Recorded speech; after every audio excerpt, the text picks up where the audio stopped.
My friends say, but it's just a product. No one cares. Just have fun. I have to do this. I know. I have to live this. Yeah, it's my life, right? Every day.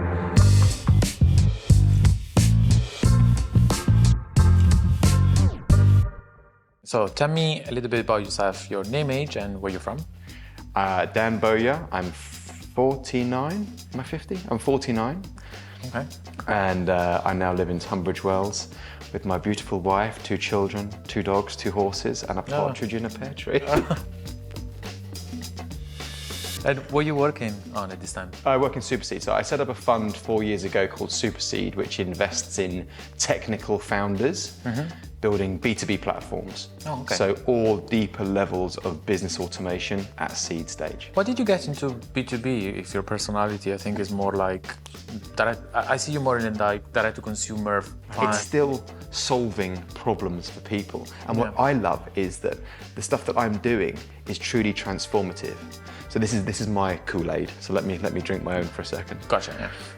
So I want to change the world by changing the way that boring shit happens in the back office of business. So take away all of the drudgery, I want to automate everything away so that we're creative, so that the human, as a collective, we get to go and be creative and do other things. You shouldn't be there reading through, shove the interns into the basement of a legal office to read 1,000 legal contracts. That stuff should be done by a machine.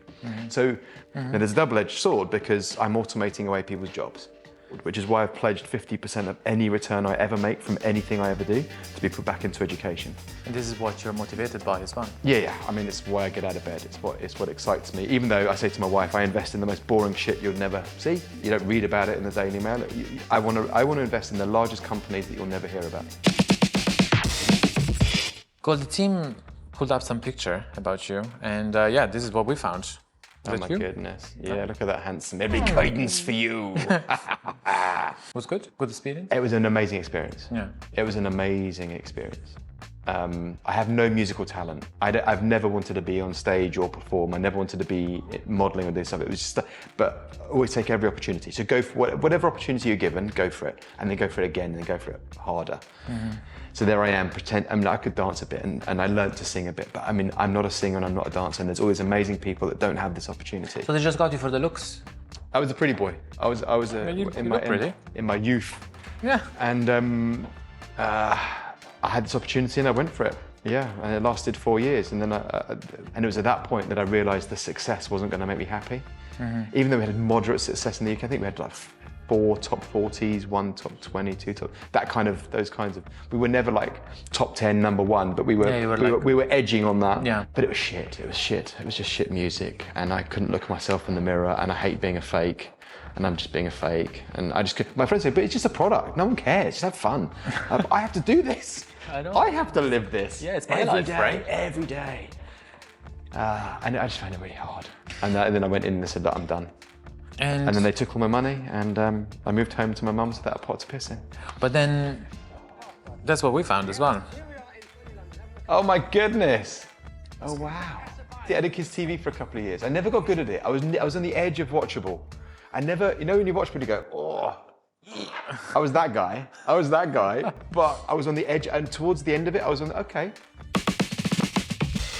What qualities do you think a good leader should have? There's one thing I'm debating a lot at the moment, which is around self-awareness. So there are all the things that you can just Google. I mean, tenacity, strength, the gravitas and gravity. I mean, you can Google that shit. Yeah. But something that I'm really struggling with at the moment, and haven't come to a conclusion on, which I think is a really healthy debate, is self-awareness and kindness and doing something for the greater good and moving away from self. It doesn't mean they don't have fortitude, they're not smart, because weakness is seen as stupidity in leadership. And this is the debate that I'm having a lot with founders, this self-awareness piece, but still having fortitude, still being powerful, but just doing it with a love and with an intent and with a purpose, rather than at all costs. In my world, startup world, I think we can be, because I invest in the early stage, we can start to sow the seeds of these fewer narcissistic, crazy asshole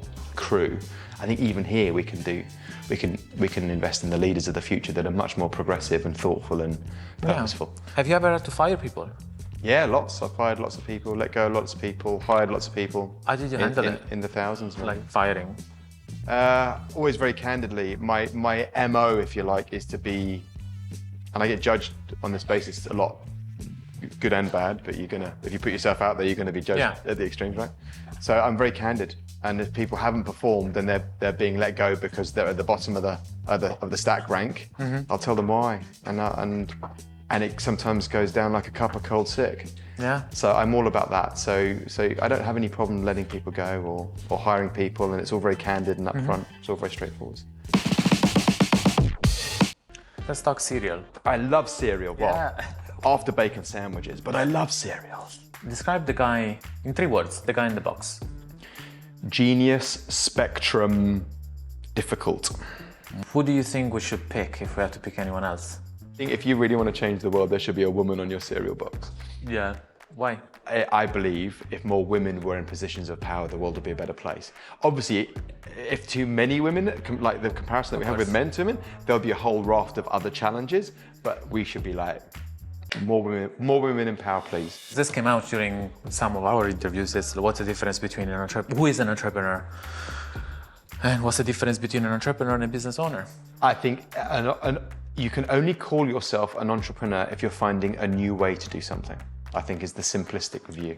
Does the word have a negative connotation? Because I got this a few times. Like I don't like it. People saying I don't like the word entrepreneur. It sounds like cocky and just. I think within the industry, it perhaps is a bit of a hackneyed phrase.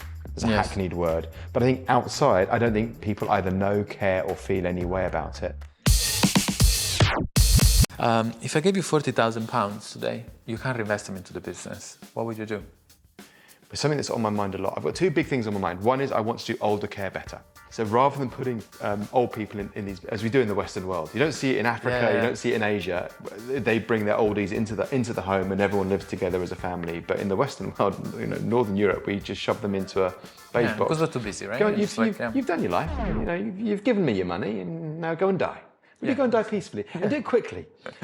But I don't want to. And far away. I don't want you getting Alzheimer's or any of those horrible diseases. Will you just die quickly, but in the beige box? Yeah. So I want to enable people that are older, because there's no such thing as old, but older people to be in a community living environment where they are working, they're growing vegetables, they're running yoga studios, they're running car restoration garages, and they're connected with some young people, but it's mainly older people. So there's intergenerational play rather than just all the 80-year-olds live over there, because we're going to live longer and healthier. So I want to build a co-living space. That's one thing I've always wanted to do, and I will do that. That's coming, but I've got to focus. And the other thing is microgeneration. I've always wanted to build a platform that enables anybody to generate all the energy they need for their own property. So battery pack, solar, geothermal, wind, wherever you are, whether you're in an apartment or in a house, you have the ability to generate your own energy. And I want to build packs or modular ways for people to, they pay a monthly fee, but they're not only generating what they need, but when they generate a surplus, it goes back into the grid. It is decentralization of energy. What are the main drivers of the economy? Energy, transport, communication? Yeah, I guess so. Probably. So if we can all take care of our own energy piece. Clubbing? Let's do it. Take some pills. Who's got the gear? Describe a difficult situation you experienced and how you dealt with it. Oh, blimey. I'm sure you have Every day I struggle because I'm an introvert wrapped in an extrovert's body. So everything that I've done for a living has involved me standing on stage or public speaking or being on camera or doing something. And I find it really, really painful. Like what, like anxiety? Or? I ruminate and struggle about everything bothers me. So every day every day is a struggle of sort to do a lot of the things that I have to do on a daily basis. This. Yeah, this is a chat. I mean, I'm ignoring that cameras are here, and this is just a chat. So, I mean, this is all very first world problems, isn't it? I mean, I think the stuff that I really struggle with is looking after my kids and spending time with my kids. I set up a fund, got married, moved house, invested every penny that I had ever owned into my fund and more. So there was all kinds of challenges, when we first set up 18, 19. And then I didn't see my son growing up when he was first born, and that's the stuff I struggle with. The real meaningful struggle is there. The rest of it is just opportunity. What an amazing thing. Yeah. I get to work with incredible founders building incredible things. I get to chat to you. Yeah. Yesterday, okay, the journey was horrific because everything's screwed up. But I was at a conference in Montreux. Never been to Montreux before. Went out on the lake, and I mean, this is just like magic. I'm the luckiest man alive. And if I call your wife, right? You're married. Yes. Yeah. If I call your wife right now, what would she say is your most annoying habit? I am shit at timing and logistics. Like you're always late? I'm always late, and then she'll say, right, we've got to leave at 10:30, then we've got to go to the post office and pick up something, then we've got to go and pick up my son, and I go, and none of that computes. No. I can't see that in my mind's eye. But if you say, where was my red purse on the 5th of February, 1999, I'll go, it was on the side table next to your glasses and a half cup of Coke. So you can look at the past, but you can't project the future. And there's something broken in my brain. There's lots of things broken in my brain. Yeah, But there's something broken in my brain where I can tell you retroactively? the number plates of every car I've ever owned, phone numbers of friends from 5 years old, where things are. But I can't work out really simple logistics things like be there on time and you've got to pick up these 3 things along the way. I go, That's very interesting. None of that makes sense to me. What do you like about yourself? Oh, this is a boring question. I'm going to ask you anyway. What do I like about myself? Having a positive attitude. I mostly, even if I feel like an arsehole, have a positive attitude. And I quite like the fact that 99% of the time I get up and go, God, I feel shit, but I'm going to go for it anyway. Are you an optimist? Yes, eternal optimist. Yeah. Always find a way. I'm a dirty cynic because as you get older, you do get more cynical. Yeah, when you're 21, young, dumb, full of cum, you're like, oh my God. Yeah. I'm 50 in December. I'm like, whatever. But always an opportunity. Always. Otherwise, I wouldn't be in startup. What would you say are your strengths and weaknesses? Well, weaknesses are like this long, and strengths are like this. Yeah. Well. Let me tell you what I think I'm good at. I think I'm good at sniffing out opportunity, problem solving. Taking what might look like a shit pit of nuts and bolts and making something magical. Weaknesses, blimey, there's a long list. Anything to do with, I don't like rigor and structure, paying attention to legal documents, shareholders agreements, all the stuff that I'm supposed to do for a living, I give that many shits about. But do you have other people to do it? I do, and my business partner's polymath. But he's the kind of guy where he would sometimes struggle to see maybe the softer, more human, emotive side. Yeah. But he understands rigor and structure and frame, and I can do maybe the kind of the softer, the feelings and energy side around understanding startup and the nuance of people and teams and dynamic. Whereas he can go dot cross. Okay, so between us, we're a really powerful team. I start on the outside, or I have to start on the inside? Yeah, start here. Okay. And what if I screw it up? That's fine. Nothing happens. We have everything on camera.